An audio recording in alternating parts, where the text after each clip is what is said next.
예, 오늘 저 원래 남양주에서 직접 뵙고 말씀을 드리기로 돼 있었는데, 이 코로나가 우리를 이렇게 비대면으로 만나게 했네요. 자, 그래도 앞에 2시부터 지금 들으셨는데, 그렇죠? 예, 지금 두 번째 강의로 제가 빅데이터와 AI의 비즈니스 가치에 대해서 소개드리도록 하겠습니다. 자, 빅데이터는 무엇인가요? 예, 이런 얘기를 많이 합니다. 데이터 많은 거 아니야? 예, 맞습니다. 기가 테라. 요즘 이렇게 얘기하는데 이제 이게 1000배씩 커지죠. 피타, 엑사, 제타, 요타.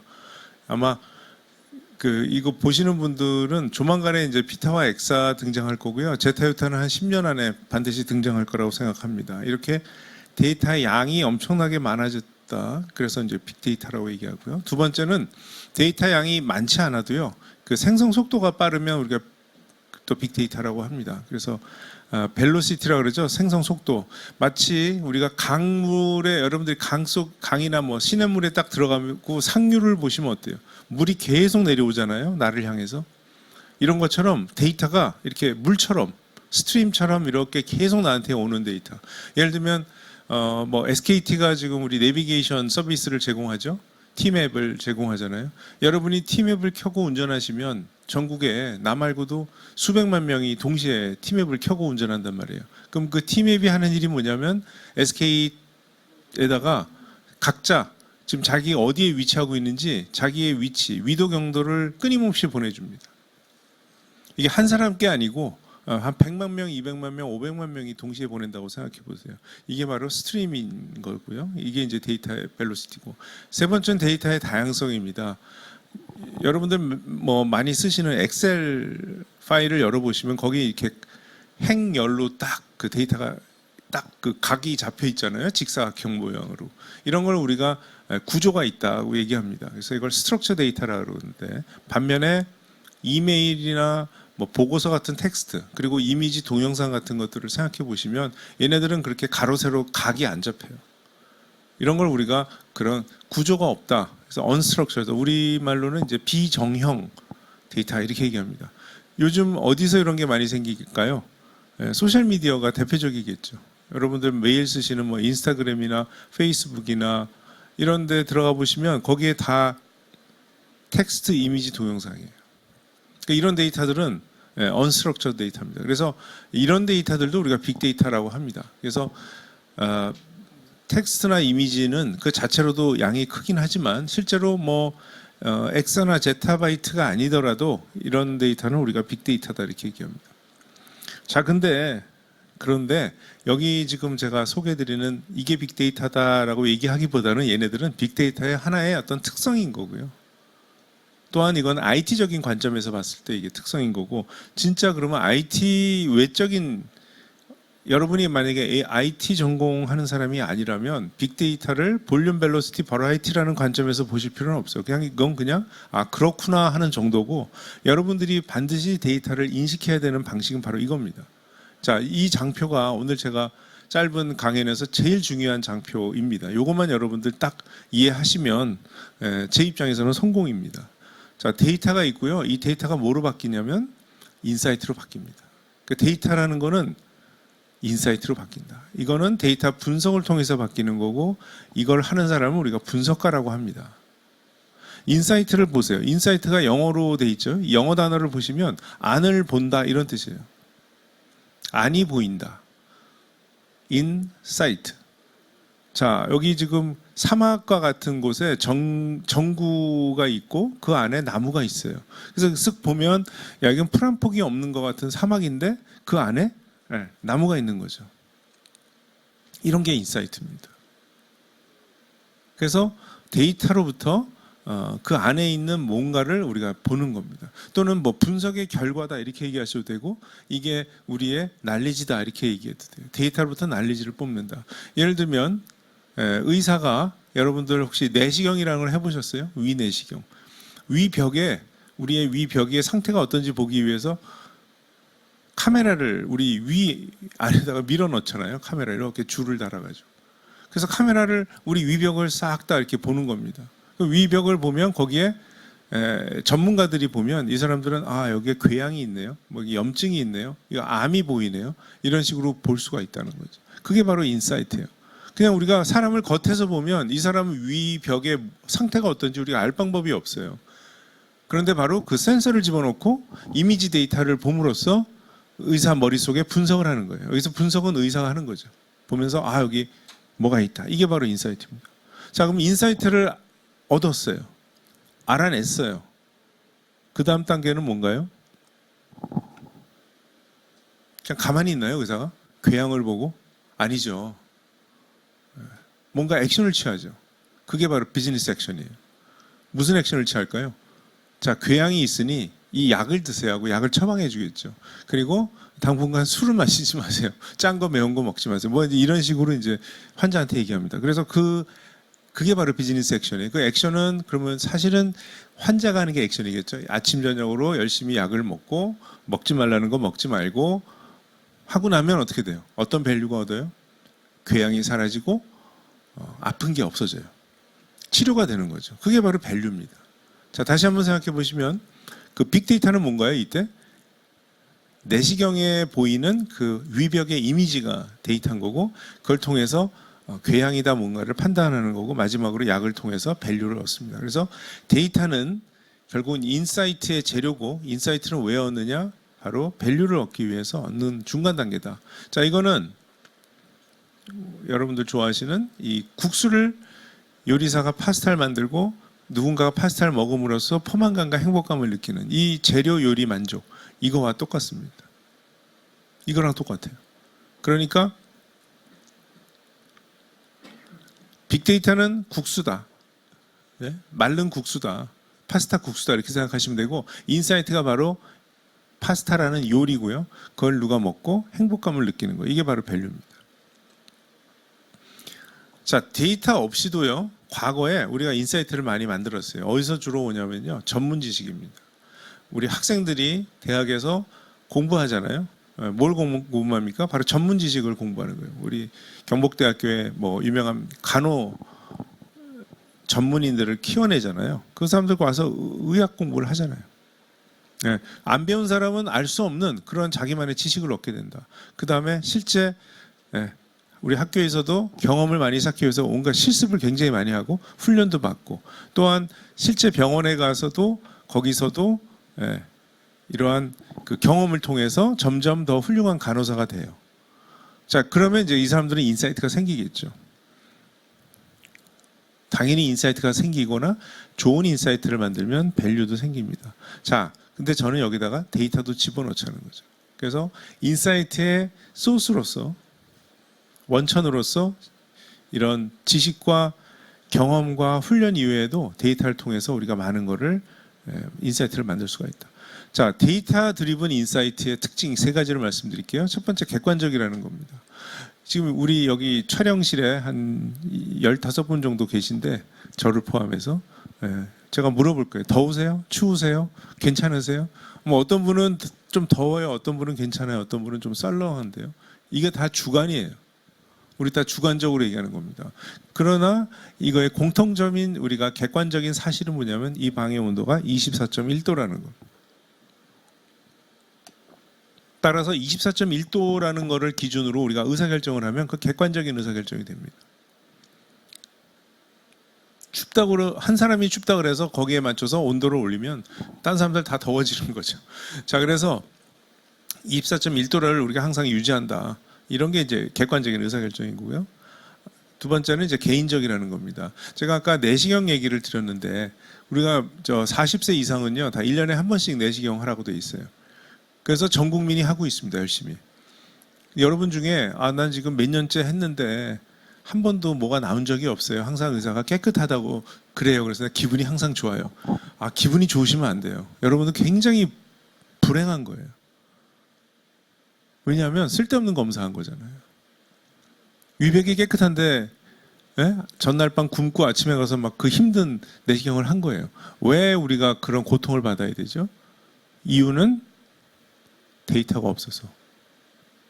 무슨 데이터가 없어요? 내 위벽이 상태가 어떤지에 대한 데이터가 없기 때문에 1년에 한 번씩 카메라를 집어넣고 본다는 거예요.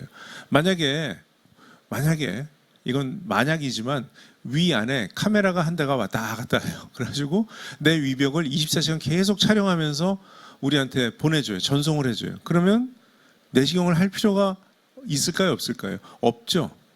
또 어떤 사람은 1년이 안 돼서 3개월 만에 내시경을 다시 한번 하시죠 할 수도 있고요. 어떤 사람은 10년 동안, 20년 동안 필요 없을 수도 있습니다. 자, 그게 바로 개인적입니다. 다 같은이 아니라 다 다른이에요. 과거에 우리가 9시 뉴스를 전 국민이 봤다. KBS 9시 뉴스. 자, 지금은 어때요? 보는 사람 거의 없어요. 아마 어르신들만 몇 분 볼 거예요. 각자 방에서 자기가 보고 싶은 걸 보고요. 9시 뉴스를 10시에 보는 사람, 11시에 보는 사람, 새벽 2시에 보는 사람, 아예 안 보는 사람, 굉장히 우리가 시청이 다양해졌어요. 그 이유는 뭐냐면 여러분들 유튜브나 넷플릭스 보시면 알겠지만 내 취향에 맞는 프로그램으로 다 바꿔버렸어요. 그게 바로 개인적인 거예요. 이거는 데이터가 있기 때문에 가능한 거예요. 과거에는 데이터가 없으니까 저 사람이 깽영화를 좋아하는지 멜로를 좋아하는지 알 방법이 없어요. 그러니까 그냥 한 가지를 틀어놓고 다 보세요 하는 거죠. 그래서 이제 사실 방송국이라는 것이 이제 조만간 없어질 겁니다. 누가 봐요? 내가 보고 싶을 때 내가 뭘 보고 싶은데 내가 원하는 시간에 원하는 것을 보고 싶은데 얘네들은 자기 편의에 의해서 영화를 9시, 10시에 하고 뉴스는 9시에 한다. 난 거꾸로 보고 싶다. 안 되잖아요. 이게 이제 개인화되면 빅데이터를 이용하면 이게 지금 이미 벌어지고 있는 겁니다. 마지막으로 이제 근무 시간에만 일하던 거를 24시간 7일간 가능하다. 여러분 당장 대출을 받을 때 과거에는 은행에 가서 은행원에게 내가 말하고 뭐 이렇게 해가지고 그 사람 근무 시간에 맞춰서 내가 가야 됐다면 지금은 어떻습니까? 새벽에 누워서 은행 앱을 열어보면 거기에 내가 얼마 대출 받을 수 있는지 나오고 곧바로 그냥 실시간으로 대출이 되잖아요. 새벽 2시, 3시 상관이 없습니다. 이게 바로 데이터 드리븐 빅데이터를 활용한 데이터 드리븐 의사결정이기 때문에 가능한 거예요. 이런 것들이 가능해집니다. 왜 빅데이터냐고 하면 2009년과 2019년 딱 10년이 지난 상태에서 전 세계 기업들의 그 시가총액을 쭉 비교해 봤더니 2009년은요 저렇게 돼 있습니다. 보시면 뭐 다 많은 경우에 금융사 아니면 저 석유, 정유사들인데 오른쪽 가보세요. 2019년을 보시면 이거 뭐 1등부터 5등까지가요. 전부 IT 기업이고 데이터 기업이에요. 저 다 데이터는 저 알파벳 4등 알파벳이 저게 구글입니다. 그리고 6번이 금융이고요. 7, 8번은 이건 또 중국의 IT 기업이에요. 알리바바와 텐센트가 중국의 데이터 기업입니다. 그러니까 이게 완전히 데이터로 도배가 됐다. 만약에 29년도에 이걸 또 우리가 탑10을 뽑아보면 아마 데이터가 그냥 다 휩쓸 거고 아마 상위 30개, 50개 안에도 데이터 기업이 대부분이 들어설 것이다. 그건 뭐 아주 간단하게 우리가 미래를 예측할 수가 있겠죠. 그 이유가 뭘까요? 그만큼 데이터에 대한 밸류를 생각하는 겁니다. 몇 가지 사례를 말씀을 드리겠습니다. 제품 개발을 어떻게 하느냐. 과거 같으면 지금도 많은 경우 이렇게 합니다. 몇 명이 모여 앉아가지고 야 우리 고객들은 뭘 좋아할까? 내가 곰곰이 생각해 보니까 말이야 이걸 좋아하지 않을까? 이렇게 의사결정을 합니다. 자, 이거는 삼성전자에 저희가 의뢰를 받고 저희 연구실에서 만든 건데 오븐 가운데 보시면 오븐이라는 거를 사람들이 왜 사느며 그 오븐을 어떻게 사용하며 사용하고 나서 어떤 일이 벌어지는지를 여기 텍스트를 분석한 겁니다. 소비자들의 텍스트, 그러니까 네이버 블로그하고요, 트위터 70만 건을 분석한 게 바로 이겁니다. 가운데 보시면 오븐이라고 되어 있고요. 그 주변에 보시면 오븐이라는 단어와 동시에 등장하는 오븐이라는 단어 주변에 등장하는 단어들이 과연 뭔가 탑 뭐 10개쯤 뽑은 건데요. 보시면 집, 마트, 맛, 엄마, 아이, 간식, 정성, 실패, 귀찮음입니다. 그래서 대략 보시면 이 오븐이라는 게 한국에서는 엄마들이 아이 간식을 만들어주기 위해서 빵 과자를 구워주기 위해서 이 오븐을 사용하는구나. 거기까지는 굉장히 가슴이 따뜻해지는데 결정적으로 실패가 있어요. 오븐을 해봤더니 실패하더라. 자, 이거는 여러분들이 만약에 제품을 만드는 사람이라면 이건 끔찍한 일이에요. 8, 90만 원 들여서 제품을 샀는데 원하는 게 안 나와요. 에어컨을 샀는데 찬바람이 안 나온다 수준이에요, 이건 지금. 왜 그런가 봤더니 실패라는 거는 레시피대로 해도 실패다. 자, 이거 저희도 굉장히 이상하다고 생각했어요. 그래서 이제 오븐 전문가를 불러서 인터뷰를 해보니 오븐이란 기계는요, 브랜드마다 세팅이 달라요. 여러분들 뭐 300도로 30분 예열 이런 거 들어보셨죠? 네. 근데 다른 브랜드는 400도로 40분 예열해야 돼요. 그러면 내가 인터넷에서 다운받은 그 레시피 있는 그 레시피 쓴 사람은 자기 집에 있는 오븐을 기준으로 300도로 30분 했을 텐데 내가 가진 거는 그 사람이 삼성전자 오븐을 샀나 알 수가 없죠. 그럼 이게 달라야 된다는 거예요. 이런 황당한 일이 다 있습니까? 그러면 그거를 어떻게 알아내느냐? 여러 번 해봐라. 아니 요즘 도대체 그런 제품이 어디 있어요? 한번 딱 해서 반죽해서 넣으면 빵이 나와야지. 그러니까 이게 이제 굉장한 일종의 허들이 되는 거죠. 자, 그렇다면 이 사람이 인터넷에서 다운받은 레시피를 쓴 주인공이 나랑 같은 삼성전자 오븐을 가질 가능성은 거의 1%도 안 되면 그러면 실패할 가능성이 99%예요. 아주 우연히 비슷한 세팅을 요구하는 그런 브랜드라면 뭐 비슷하게 나오겠지만 이게 딱 안 나와요. 자, 이런 게 바로 인사이트입니다. 여기 보시면 여러분들이 보고 계신 게 바로 인사이트. 70만 명이 어떤 생각을 하고 어떤 경험을 했는지를 요약한 게 바로 인사이트입니다. 이게 있느냐 없느냐가 큰 차이죠. 이게 없으면 어떻게 해요? 야, 안 팔리는데 좀 가격을 낮출까? 이런 아이디어밖에 안 나와요. 이거는 어떤 아이디어를 낼 수 있어요? 우리 회사 삼성전자 오븐에 맞는 그런 레시피를 한번 개발해 보자. 이런 얘기를 우리가 할 수가 있는 거죠. 이게 바로 액션이 될 수가 있는 거예요. 그래서 인사이트 대비. 두 번째는 와인인데요. 여기 보시면 프랑스 보르도에서 나온 샤또 마고라는 와인이 있는데 이게 프리미어 그랑끼리 아주 최고 등급의 와인입니다. 보시면 이 똑같이 생겼죠, 라벨이. 자세히 보시면 하나가 2006년이고 하나 2009년이에요. 그래서 가격이 무려 3배 이상 차이가 납니다. 아무리 연도가 달라도 같은 회사에서 나온 같은 등급의 와인이 이렇게 차이가 날 수 있느냐. 이유가 뭐죠? 보르도의 기후가 달랐다는 거예요. 2006년과 9년에. 그래서 2006년보다 2009년이 월등히 좋았다. 그래서 무려 3배 차이가 난다. 자, 그래? 그렇다면 날씨만, 기후만 가지고, 기후 데이터를 가지고 한번 미래의 가격을 예측해 볼 수 있겠다. 해서 나온 공식이 바로 저겁니다. 이게 바로 인사이트예요. 이 공식은 굉장히 단순해 보이죠? 저기 나온 저 숫자 있죠? 12.145. 이런 숫자가 누가 손으로 쓴 게 아니고요. 데이터로부터 우리가 이렇게 뽑아냈다고 그러죠. 데이터로부터 우리가 추출한 그런 숫자입니다. 자동으로 나와요. 알고리즘에 의해서 저 숫자가 자동으로 나옵니다. 오른쪽에 있는 저 베리어블들도 자동으로 나옵니다. 그래서 저게 3개의 변수에 의해서 품질이 결정된다는 거예요. 저렇게 단순한가? 이게 바로 객관적인 인사이트입니다. 와인의 품질은 어떻게 보통 판별하죠? 사람이 맛을 봐요.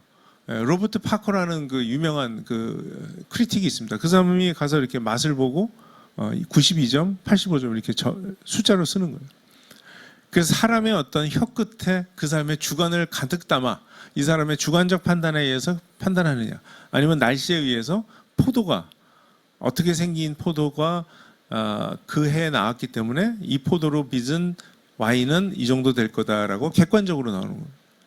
지금 2022년 우리 1월이잖아요. 2월이죠. 그럼 작년 가을에 나온 보르도 와인, 21년도 보르도 와인의 품질은 어땠을까요? 이미 공식에 의해서 결정이 됐어요. 지금 포도주는 나와요? 포도주는커녕 지금 포도 주스가 포도주화되고 있겠죠. 오크통에서. 술도 아직 없는데 얘는 이제 게임 끝났다는 거예요. 게임 끝났다. 그럼 벌써 그걸 가지고 선물 거래를 굉장히 열심히 해요. 작년 가을부터. 이거를 갖고 있냐 못 갖고 있냐는 상당히 큰 트레이딩에서 중요한 요소가 되겠죠. 뭐 영화에 대한 수요 예측도 가능합니다. 이것은 저희가 또 이것도 국내 뭐 배급사를 위해서 만들어 준 거예요. 그래서 과거에 영화 흥행 데이터를 이용해서 개봉하기 전 2달 전에 첫 주말에 관객 수가 몇 명이 들어올지 이걸 예측하는 겁니다. 이게 왜 필요하냐면요. 첫 주말 관객 수를 알면 전체 관객 수를 거의 공식처럼 알 수 있대요. 그래서 첫 주말 관객 수 굉장히 중요하고 사실은 저게 토요일 관객 수입니다. 저거를 미리 알면 뭘 할 수 있느냐. 그게 중요한 거죠. 어떤 밸류가 있느냐. 바로 브레이크 이븐을 달성할 수 있게 만들어줄 수 있다. 자, 무슨 얘기냐면요. 내가 영화를 10억에 사왔습니다. 근데 예측을 해보니까 이래가지고는 9억밖에 못 벌겠네. 1억이 마이너스가 나는 거예요. 이러면 안 되죠.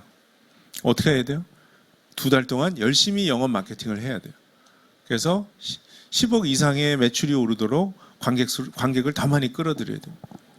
어떤 영화는 10억에 샀는데 예측해보니까 12억을 벌 것 같다. 그러면 어떻게 해요? 그거는 영업 마케팅 열심히 할 필요 없어요. 오히려 9억짜리에다가 더 나의 리소스를 쓸어 담아야겠죠. 그러니까 내가 가지고 있는 역량 중에 어느 쪽을 내가 더 이렇게 할 거냐, 어느 쪽을 더 우리가 밀어야 되느냐, 이런 의사결정. 이 의사결정을 하는 데 있어서 주말 관객 수가 크리티컬하겠죠. 그래서 이러한 예측도 하고요. 이 영화 데이터는 굉장히 많이 있어요. 사실 생각해 보시면 저기 영화진흥위원회 가시면 거기 관객이 몇 명 들어왔는지 다 있고요. 그다음에 뭐 네이버 영화 가시면 뭐 도둑들에 누가 나오고 거기에 나오는 김윤식 배우는 어떤 영화에 과거에 출연했고 등등이 다 나와 있습니다. 이런 데이터를 가지고 예측할 수 있고요. 아마존이나 넷플릭스는 이미 고객들의 사용 내역을 가지고 누가 어떤 영화를 좋아하는지 제품을 좋아하는지 다 예측하고 추천을 하고 있습니다.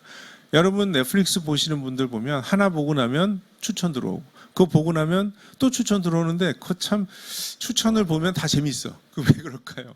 내 취향에 맞는 걸 추천을 받아서 그런 거예요.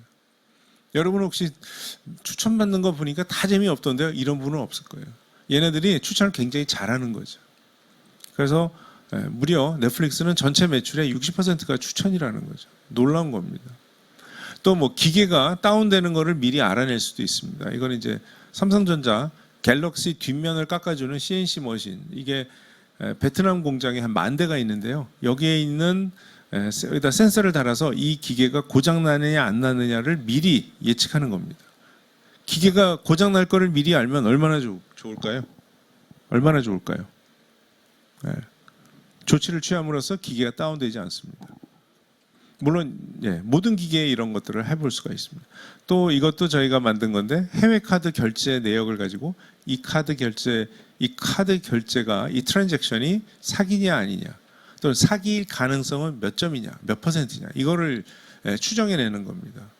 저희가 만든 게 지금 신한카드하고 국민카드에서 쓰이고 있어요. 여러분들이 그거 쓰고 계시면 보호를 해드리고 있습니다. 이거를 미리 알면 발생하자마자 우리가 추정을 해서 그 사기 가능성이 높은 것들은 사람 직원들이 직접 관리를 하고 소비자들에게 전화를 해서 확인합니다. 또 은행 총재들, 중앙은행 총재, 우리나라는 뭐 한국은행이 있고요, 미국에는 파월이라는 사람이 있고 또 유럽 센트럴뱅크 등등의 곳곳에 그런 총재 연설문들을 분석해서 새로 출연하는 단어를 봄으로써 중앙은행 총재들이 어떤 생각을 하고 있구나 하는 것들을 우리가 간접적으로 알아낼 수 있어요. 이거 굉장히 중요한 정보죠.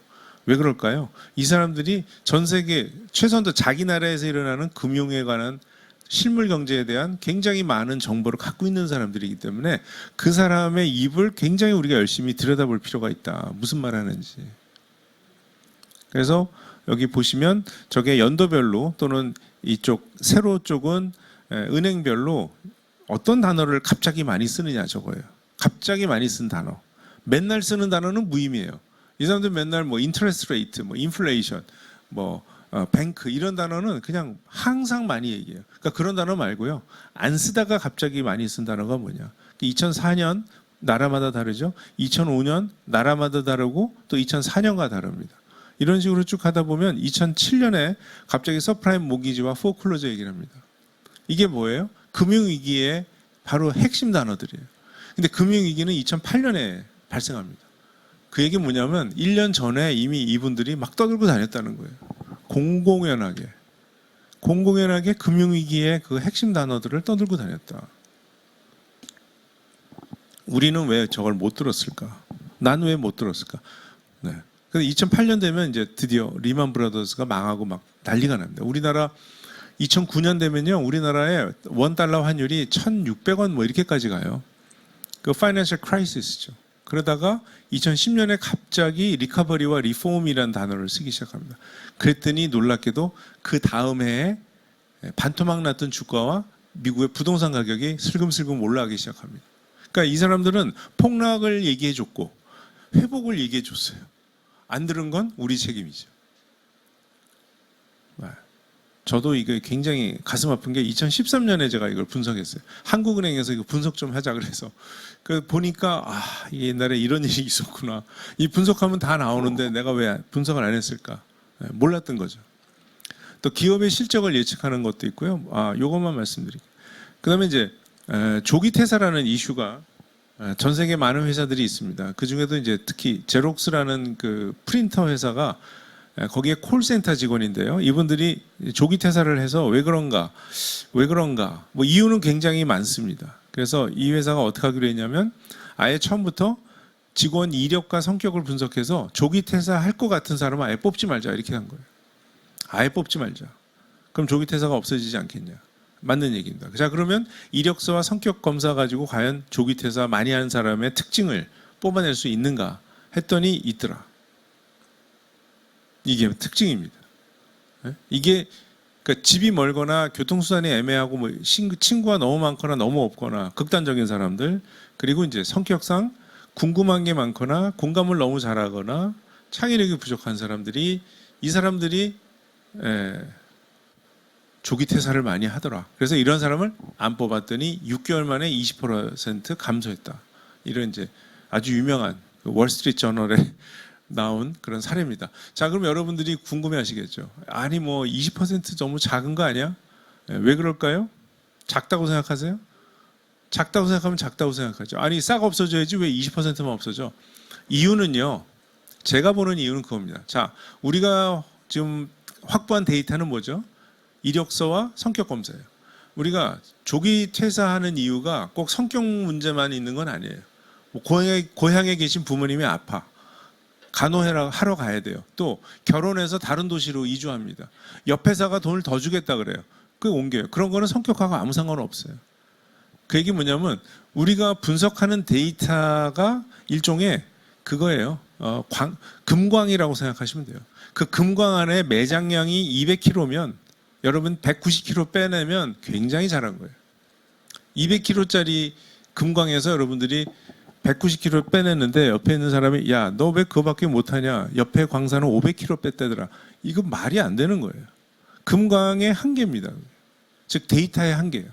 그러니까 여러분이 데이터에서 어떤 인사이트를 뽑느냐 하는 거는 두 가지예요. 첫 번째는 내가 잘 캐내는 실력이 좋으냐 하는 거고요. 그보다 더 중요한 거는 그 금광에 금이 얼마나 있느냐.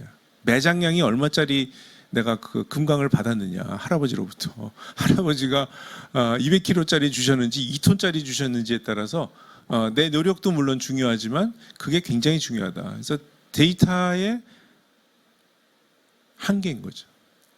그래서 저는 20% 정도면 이 두 가지 데이터만 가지고 굉장히 잘했다고 생각해요. 우리가 사람 뽑을 때 혹시 결혼할 계획이 있으세요? 이주할 계획이 있으세요? 부모님이 아플 것 같으세요? 뭐 옆 회사가 돈을 더 주면 가실 거예요. 이런 거 물어봐야 그거 데이터화 될 수가 없어요. 그래서 있는 거 가지고 그나마 잘한 겁니다. 자, 이제 마지막 주제인데요. 이렇게 이제 빅데이터 뭐 사례가 굉장히 많은데 오늘 시간이 부족해서 이 정도만 말씀을 드리고요. 세 번째는 빅데이터는 그럼 어떻게 추진해야 되느냐 하는 걸 말씀드릴게요. 이겁니다. 4단계인데요. 기획이 1단계입니다. 그리고 데이터를 인사이트로 만드는 분석. 그 다음에 4번 인사이트를 밸류로 만드는 아까 파스타 먹는 단계죠. 2단계는 파스타 요리하는 단계고 3단계는 이 파스타가 내가 주문한 파스타 맞나 뭐 이런 걸 체크하는 거고 1단계는 뭘 먹지예요. 뭘 먹지. 그게 기획입니다. 여러분은 왜 아까 보셨던 그 토마토 파스타를 주문하셨을까요? 그냥 여러분 중에 음식점 가셔서 뭐 드시겠어요? 그랬더니 글쎄 뭐 재료 아무거나 남는 걸로 하나 주세요. 이렇게 하시는 분은 아무도 없습니다. 근데 5,000원짜리 음식점에 가도 먹고 싶은 걸 우리가 요구합니다. 그게 기획이에요. 여러분은 왜 토마토 파스타를 주문했을까? 나는 왜 대구 지리를 주문했습니까? 점심에. 어젯밤에 과음해서 속풀이 하려고. 날씨가 너무 추워서 따뜻한 걸 먹기 위해서. 냉면은 더울 때 시원해지라고. 다 이유가 있어요, 우리는. 데이터도 마찬가지입니다. 기획이 바로 그거예요. 왜, 무엇을 가지고 데이터. 그래서 중요한 거는 밸류가 제일 중요하고, 그 다음에 이게 순서가, 이 화살표를 보세요. 밸류가 뭔지가 먼저 나오고, 그 다음에 이겁니다. 그 다음이 이제 데이터 분석하고, 뭐 인사이트 검증하고, 액션 취하는 거죠. 그래서 이 빅데이터 기획은 누가 할까요? 담당 임직원. 여기 제가 담당 임직원 회사라고 썼는데, 우리 경복대학교에서는 누가 기획을 하셔야 되죠? 여기 교직원들이 하셔야 돼요. 뭐 보직 교수님들이나 또는 뭐 팀장님들이나 이런 분들이 기획을 하는 거예요. 내 업무. 교무과면 교무과, 수업이면 수업, 뭐 시설이면 시설. 각자가 기획을 해야 돼요. 내가 어떤 데이터를 이용해서 어떤 밸류를 만들 수 있을지. 여기 2번 데이터를 인사이트로 만들어주는 데이터 사이언티스트. 지금 강의하고 있는 제가 데이터 사이언티스트인데요. 제가 여러분들의 업무를 전혀 모르는 상태에서 제가 이런 분석을 하세요라고 제가 기획할 수 있을까요? 말도 안 되는 거죠. 아무리 훌륭한 셰프가 주방을 맡고 있어도 여러분이 뭘 드시고 싶은지, 지금 추운지 더운지, 어젯밤에 술을 얼마나 드셨는지를 알 수 있을까요? 우리가 원하는 걸 딱 갖다 줄 수 있어요? 그게 말이 돼요? 내가 주문을 해야죠. 내가 무엇을 원하는지 얘기해 줘야 됩니다. 그래서 1단계가 담당 임직원, 그 일을 하는 사람, 즉 밸류를 향유할 사람, 밸류를 향유할 사람, 이 사람이 기획을 해야 됩니다. 자, 그러려면 기획 단계를 자세히 보시면 앞에서 뭐였어요? 저 주문하는 게 굉장히 중요해요. 메뉴판을 봐야 돼요. 우리가 메뉴판을 보고 골라요. 머릿속에는 내가 원하는 게 딱 있어요.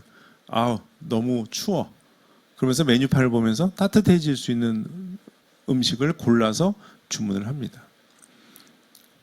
자, 그래서 제가 최근에 이제 책을 한 권 냈는데 거기에 이제 빅데이터 관련 아레나를 했습니다. 그래서 엔지니어가 있고 사이언티스트가 있고 뭐 리서치가 있고 애널리스트가 있고 시티즌 데이터 사이언티스트와 기획자가 있다. 이렇게 얘기했는데요. 위에 세 종류의 직무는 이 사람들은 이제 전문적으로 이거 한 사람들이니까 뭐 컴공과 나온 사람, 통계학과 나온 사람들이 하는 거고요. 밑에 세 개는 전공 불문이에요. 모든 사람이 다 해야 됩니다. 그래서 그 중에서 제일 중요한 게 바로 기획을 할 수 있어야 돼요. 여러분이 만약에 우리가 한국 음식점에 가서는 우리가 메뉴를 잘 골라요. 네? 해장용 음식 우리 다 알잖아요. 근데 만약에 우리가 프랑스 음식점에 가봐요. 여러분 중에 프랑스 요리 중에 해장이 되는 거 아시는 분 계세요? 전 모르겠어요. 숲을 그냥 시키면 되나? 프랑스 스프가 먹으면 해장이 될까요? 근데 스프도 굉장히 종류가 많은데 뭘 시켜야 되지? 오니언 숲? 그거 이런 상태예요. 우리가 모른다는 거죠. 모르면 주문이 안 돼요. 그럼 내가 해장을 못 합니다.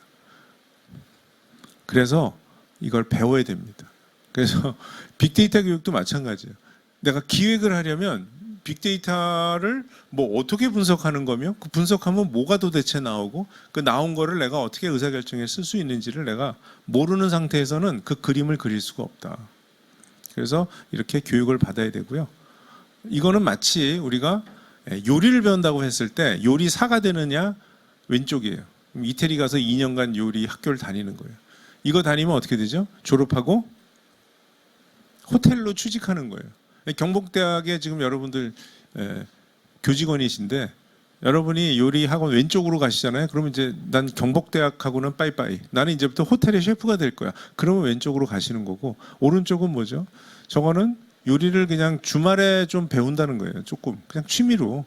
그럼 내가 집에서 혼자 파스타도 만들어 먹고 그다음에 좋은 게 이태리 음식점 가가지고 주문을 아주 멋지게 할 수 있죠. 오늘의 파스타 이런 거 안 먹어요. 쫙 그 메뉴판을 넘기면서 여기 17번 파스타를 주세요. 그리고 국수는 어떻게 주시고 치즈는 어떻게 주시고 이런 식으로 우리가 굉장히 가성비 높은 주문을 할 수가 있다. 그렇게 하려면 이 정도는 다녀야죠. 문화센터 가야 됩니다. 그래서 왼쪽이 데이터 사이언티스트고요. 오른쪽이 시티즌 데이터 사이언티스트라고 합니다. 또는 여러분들 중에 열심히 교회나 절에 다니시는 분을 위해서 말씀을 드리면 왼쪽은 신부님 되는 길이에요. 신부님, 카톨릭 신부. 나는 신부는 아니지만 난 그냥 일요일마다 성당에 가서 예배를 드린다. 왼쪽이 스님 되는 길이고 오른쪽은 절에 가는 거예요. 그래서 이게 전문가로 내가 트랙으로 갈 거냐 아니면 나는 일반인으로서 내 할 일을 하면서 데이터 분석을 배우느냐 그 차이입니다. 그리고 또 한 가지 좋은 소식은요. 과거 최근까지도 사실은 빅데이터를 분석하려면 코딩을 해야 돼요. 그 왼쪽에 있는 저 R이나 파이썬 이런 코딩 프로그래밍 랭귀지를 배우는데요. 이거 배우는데 1년, 2년 걸려요. 그리고 1년, 2년 한다고 해서 내가 잘하게 된다는 보장도 없습니다. 제가 공대생 대상으로 코딩을 가르쳐 봤는데 진짜 좀 할 줄 아는 사람 한 5, 60%? 그중에 잘하는 사람 한 20%밖에 안 돼요. 나머지 그냥 하는 거예요. 대충. 자, 그래서 굉장히 어렵고 시간도 많이 걸린다. 반면에 오른쪽에 있는 저 스팟파이어나 나임 같은 소프트웨어들은 전 그냥 코딩 없이 분석할 수 있어요. 그러니까 얼마나 좋아요. 얼마나 좋습니까? 마치 가마솥으로 밥을 하는 거랑 전기밥솥으로 하는 거랑 그 차이예요. 물론 전기밥솥으로 하면 가마솥으로 최고로 잘하는 밥보다는 못하지요. 그렇지만 우리가 먹을 수 있는 수준이 굉장히 나오잖아요. 심지어 요새는 뭐가 나와요? 햇반까지 나오는 거예요. 그죠? 햇반을 가지고 내가 햇반을 데펴 먹으면 괜찮아요, 맛이. 그렇다고 내가 요리사는 아니잖아요. 전문 요리사는 아니에요. 그렇지만 내가 뭐 아주 최고의 밥은 아니지만 아주 괜찮은 밥을 먹을 수 있다. 바로 오른쪽이 그쪽입니다. 그래서 뭐 요즘은 이런 빅데이터 기획 교육을 많이 배우고 많은 사람들이 기획을 하는 능력, 그러니까 주문할 수 있는 능력을 얻기 위해서 굉장히 노력을 하고 있습니다. 뭐 시간이 짧아서 여기까지 말씀을 드리고요. 질문이 있으시면 저한테 뭐 이메일이나 나중에 오늘 행사를 하셨던 분들께 연락을 주시면 제 연락처를 아실 수 있습니다. 왼쪽은 빅데이터에 대한 전반적인 얘기고요. 오른쪽의 책은 빅데이터의 커리어, 아까 6가지 커리어에 대해서 상세히 소개를 드렸습니다. 자, 오늘 여기서 제 준비한 내용은 여기까지고요. 그럼 마치도록 하겠습니다. 감사합니다.